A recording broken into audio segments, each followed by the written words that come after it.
Hey everyone, this is a quick Soundproofist video to show you how putting a bumper on the inside of a cabinet door or a drawer will soften the slamming sound when you close the door. And this will make your adjacent neighbors happier or other people in your household. A lot of older cabinets don't have these. But I discovered something that I didn't realize before I made this video. So let's cut to the chase. Cork bumpers don't make a huge difference in the noise level. A better solution is to use felt bumpers or foam. Now I'll give you a quick demonstration.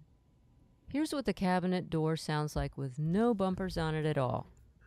You can see that it's just wood hitting wood when it closes. And this travels through the framing of your home to other rooms or to your neighbors.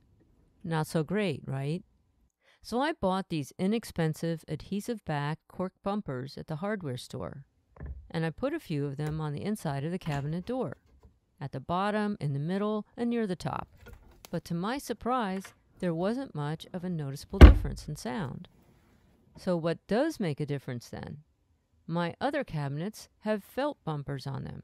I'll show you the difference. It's much softer. Can you hear the difference? So now you know. Felt is better than cork for this kind of impact noise. The softness makes these a better choice. So go out to your hardware store or look online and get some for your cabinets and drawers. That's it. Thanks for watching.